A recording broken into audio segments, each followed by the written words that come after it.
Dando continuidade à neonatologia, iremos falar um pouquinho sobre alojamento conjunto, né? Pois é um setor que está para supervisionar e apoiar a mãe e o filho, né, no momento do puerpério imediato, onde a gente vai fazer a questão de educação aos pais sobre os cuidados desse recém-nascido.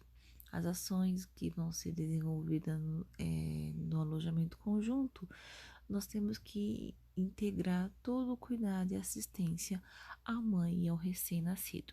Esse é um setor que deve estar localizado próximo aos setores de internação perinatal, para facilitar todo o trâmite, né, do cuidado da puérpera e do recém-nascido. Na nossa equipe, nós temos a equipe de enfermagem, médica, psicóloga e assistente social, né? A enfermagem vai ficar com todo o cuidado a respeito da questão bínome, né? Que é a mãe e o filho, onde a gente vai oferecer todo o apoio, né? Transmitir toda a questão de higiene, amamentação, cuidados com as mamas. Vamos dar uma assistência completa para essa puérpera. O médico, né, a questão do neonatologista ou do pediatra, né, eles vão fazer visita com essa criança e vão avaliar todos os processos, a partir do nascimento até um período da alta. O obstetra vai fazer o acompanhamento da mãe, observando o sangramento, se tem algumas alterações pós-parto, e a psicóloga e assistente social, elas vão estar integradas na nossa equipe, caso necessite de ter que intervir em alguma situação com essa puérpera, né? Aonde sempre vai ter a participação da enfermagem nesse tipo de atividade para poder interagir de uma forma mais fácil. Quais são os procedimentos gerais que nós temos, né? No alojamento conjunto, o que a gente deve evitar?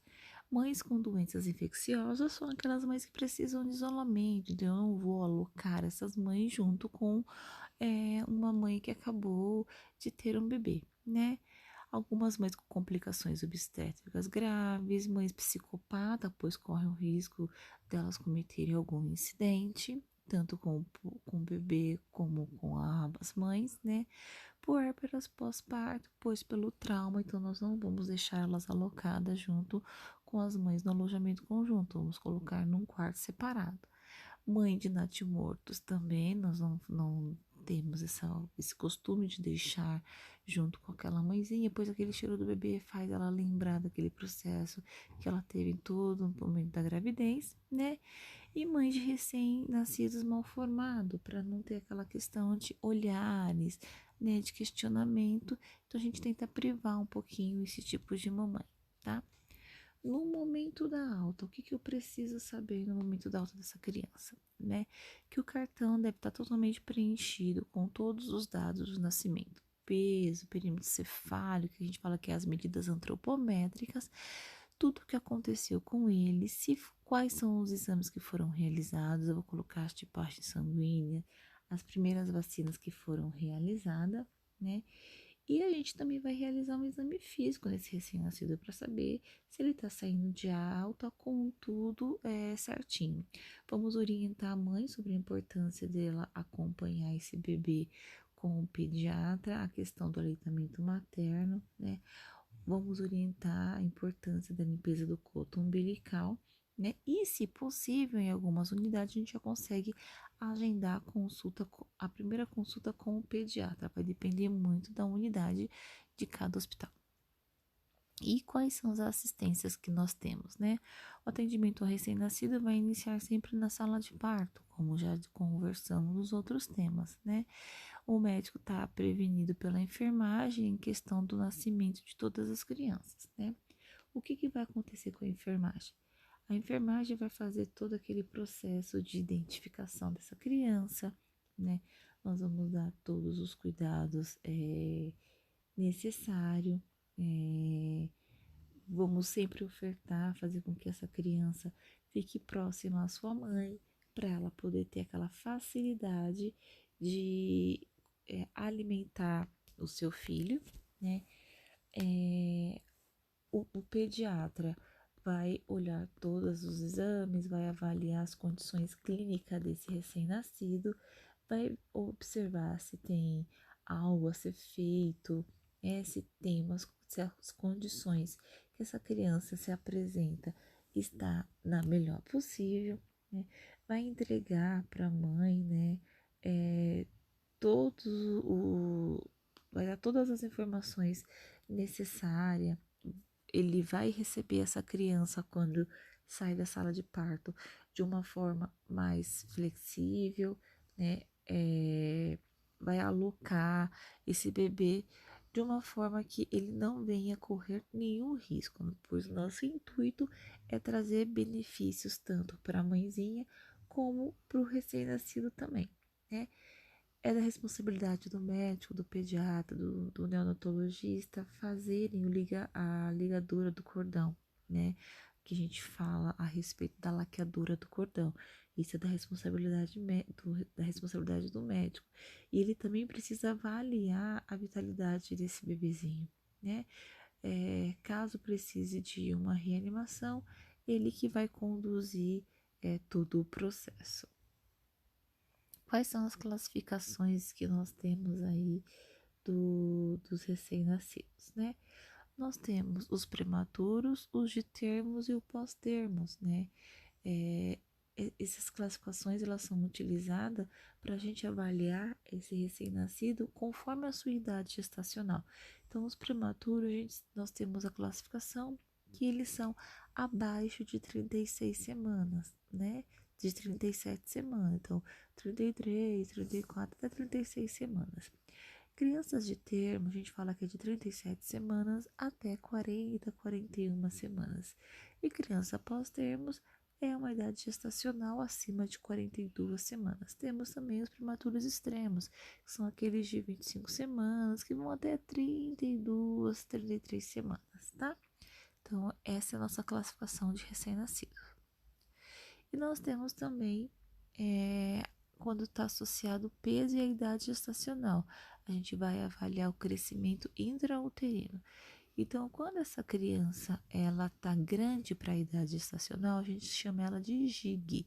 Quando ela está adequada, chamamos de AIG. E quando está pequena, a gente chama de PIG.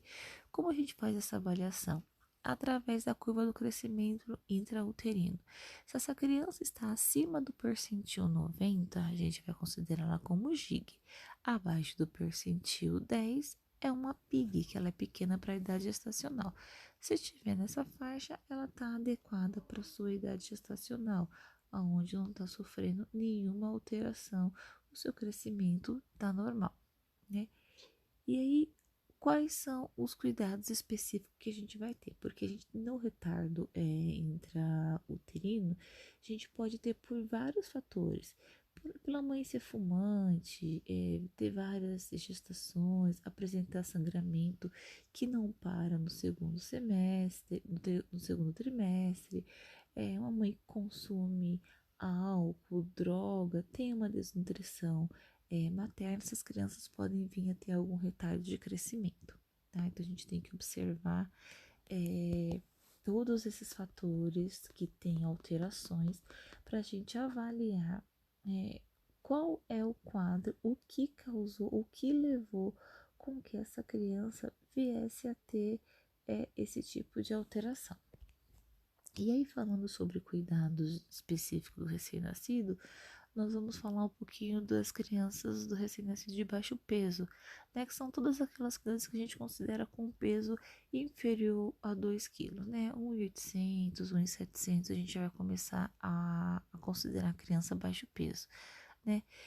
Na maioria das vezes estão incluídos aí os prematuros, né? Ou aquelas crianças que têm algum retardo de crescimento, tá? Então, através desse índice, a gente começa a trabalhar as variáveis, né? Se é uma criança que tem uma idade superior a 37 semanas, mas sofreu algum problema de crescimento intrauterino, né? Ou se teve algum retardo aí ou alguma alteração da própria criança, tá? Como que a gente vai avaliar essa questão, né? Nós vamos avaliar através da morbilidade prematura. Então, devido à imaturidade de seus órgãos, o sistema pode apresentar alguns problemas. E quais são esses problemas? a apneia é um dos principais nas questões das crianças prematuras. Regulação de temperatura, né? Às vezes ela apresenta uma hipotermia, uma hipertermia, problemas neurológicos, hemorragia intracraniana, porque são recém-nascidos e aí apresentam, não tem toda aquela formação adequada que ele teria dentro da barriguinha da mamãe, né? Algum caso de problemas metabólicos, né? Acidose metabólica, a gente vai ter essas alterações, tá? O recém-nascido com retardo no crescimento uterino pode apresentar problemas dependentes da etiologia que causou o retardo, né? Ou simplesmente da patologia dele. Então, pode ter tido alguma infecção intrauterina, sofrimento fetal, né, distúrbio metabólico, hipoglicemia, entre outros fatores. E aí a enfermagem tem um papel importante nesse cuidado, né? Que a gente sempre vai prestar atenção no que? Se essas crianças estão deprimidas. Se estiver deprimida, nós precisamos prestar uma assistência de qualidade, já usando as técnicas de reanimação, né? É, Quando a gente fala nessas técnicas, nos cuidados, a gente fala também de regulação térmica, né? Que os recém-nascidos, eles apresentam uma hipotermia muito fácil, né? Então, a gente tem que prestar atenção. Então, eu vou colocar essa criança numa incubadora e vou ajustar a questão do calor radiante que tem essa incubadora, né?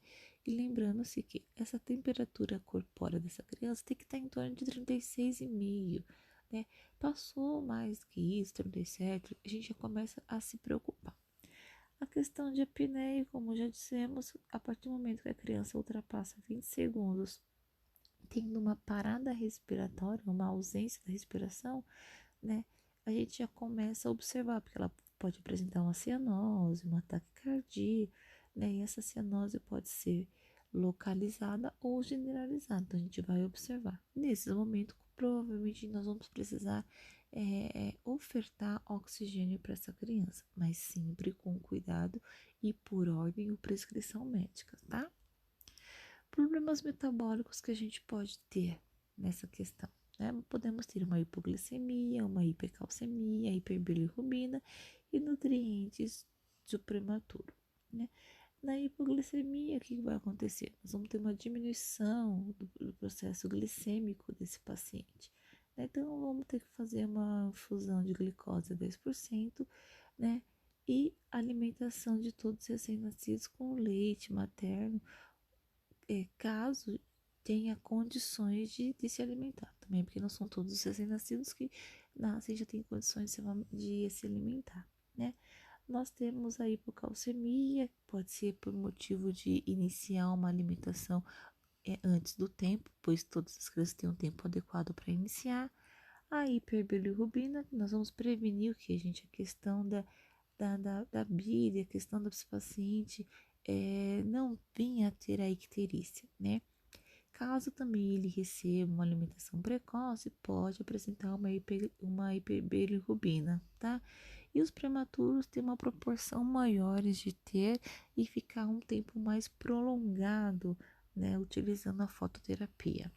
Os nutrientes de prematuro, a gente sabe que temos o que? A questão em alguns alimentos vai ter a água, né? Crianças recém-nascidos fazendo utilização de NPP, que é aquelas que têm a concentração mais forte, dentro dessa composição vai ter água, né?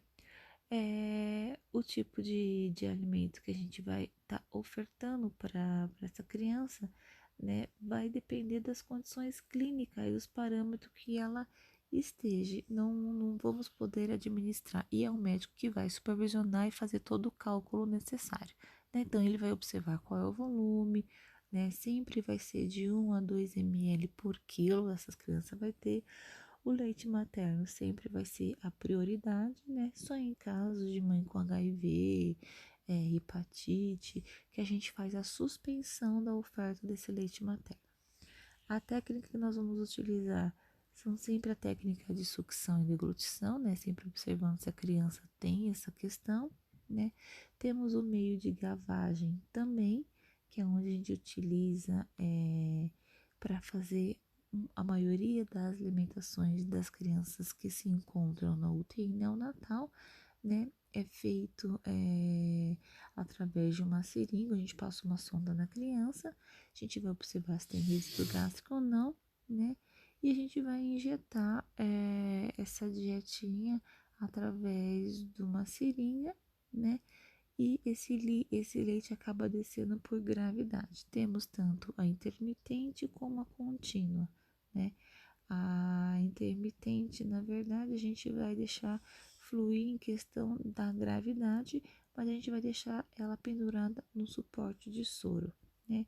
E a contínua, ela é parecida com a intermitente, né? Portanto, a gente vai calcular o tempo que ela vai ser utilizada, vai ser administrada, onde a gente pode fazer a utilização da bomba de seringa, tá?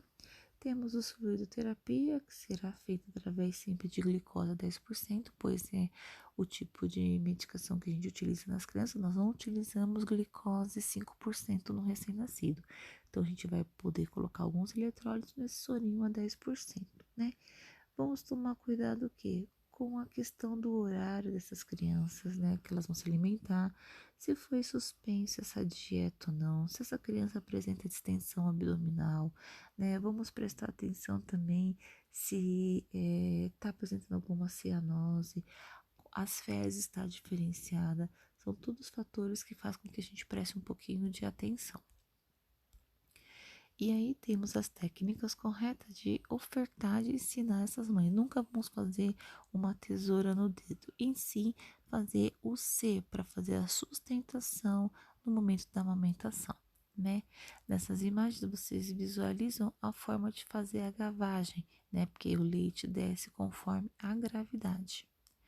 E aí, falando sobre a icterícia, que é a questão do que? É a coloração amarelada da pele, da mucosa e da esclerótica, né? Por motivo da bilirrubina estar numa concentração muito alta. Isso vai acontecer quando?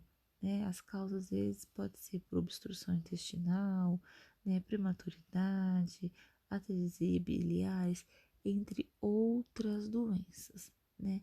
O que a gente precisa observar? Se há um início precoce das 24 horas ou não, tá? Então, a gente vai fazer os exames e a gente consegue identificar. O tratamento vai ser através do quê? Vamos fazer através de banho de luz, né? Onde vai utilizar a fototerapia para poder fazer esse tratamento de forma mais adequada, né? É indicado para icterícia hemolítica leve, né? Grave coadjuvante, icterícia tardia, para prematuros, entre outros. E aí nós temos vários equipamentos de fototerapia, Bilitron, Bilisky, Bilibed, Octofoto. Nós temos uma variação grande, né? Então cada hospital vai trabalhar com um tipo de material para facilitar. E aí quando a gente fala de distúrbios respiratórios, o que a gente pode estar dizendo a respeito desse distúrbio? É que a maioria dos recém-nascidos, quando eles são prematuros, eles apresentam, né? E a gente tem que entender que a frequência respiratória de uma criança é entre 30 e 60. Então, a gente vai avaliar, né? E caso esse recém-nascido venha apresentar alguma patologia, né? Nós temos que... pode ser que essas crianças acabem interrompendo, fazendo uma pausa respiratória. Só que precisamos observar se é uma pausa curta ou uma pausa duradoura, que tem criança com algum estímulo tátil, ela consegue voltar. Outras a gente precisa ofertar o oxigênio para a gente poder tirar ela da apneia, né? Quais são os sinais e sintomas de uma que nós vamos ter na questões? É uma taquicardia, retração costal, gemido expiratório, apneia, cianose. Então, a gente vai avaliar sempre na taquicardia, como que está essa frequência cardíaca, né? Se está tendo alguma alteração ou não, principalmente os prematuros de baixo peso. Retração costal, né? A gente vai avaliar o quê? Se essa está tendo algum tipo de complacência, né? Se está diminuída, né? Se a questão se eles conseguem ter um processo respiratório, está tendo algum distúrbio respiratório, metabólico, então a gente vai avaliar. Às vezes a criança tenta puxar o ar Então acaba tendo aquela retração tanto subcostal como diafragmática, né? Gemidos expiratórios, né? A gente consegue ver alguns prematuros apresentando algumas gemências e na maioria das vezes são as manobras de Valsalva que acaba ajudando, né, em todo esse processo.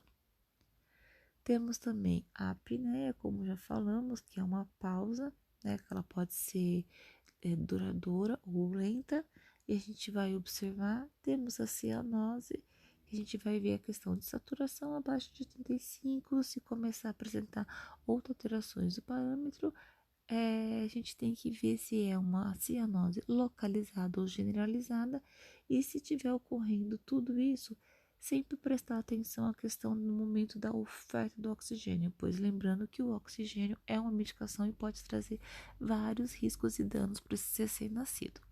Temos agora a utilização do CPAP, que nesse processo dos recém-nascidos que sofrem alguns da questão da apneia, ajuda bastante, entre aí uma parceria bem importante conosco, né? Temos o exame de retinoplastia, né, que vão avaliar a questão dos olhos para ver se esses recém-nascidos precisam fazer algum procedimento cirúrgico. Na maioria das vezes, os prematuros extremos, os prematuros acabam realizando algum tipo de cirurgia de reversão por motivo da sua prematuridade. E aí a gente fala também um pouquinho de sepse, né? Que é algo bem importante da gente estar comentando e dizendo, na verdade, o que é a sepse, né? Ela, na verdade, é um dos mais graves, né? Das patologias que nós temos, principalmente quando envolve o recém-nascido, porque a gente vai trabalhar a sepse na infecção, bacteremia, né? A sepse em si, síndrome séptica e o choque séptico.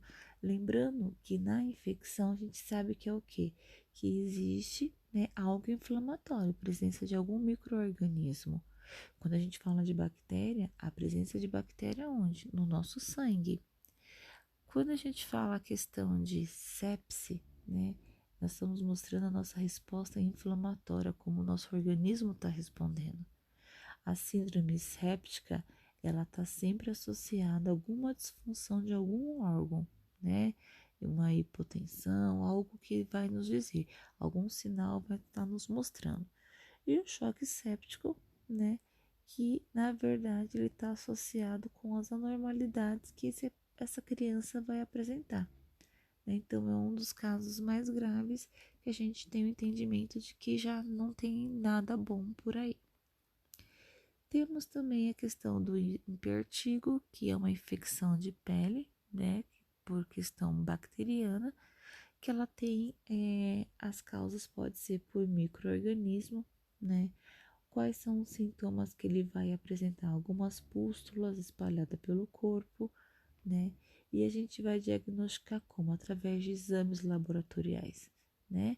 Quando a gente tem algum comprometimento, a gente vai atrás.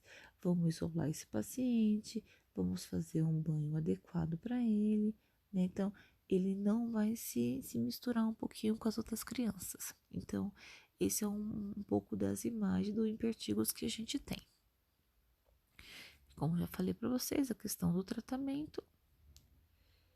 E a gente fica por aqui. Até a próxima aula.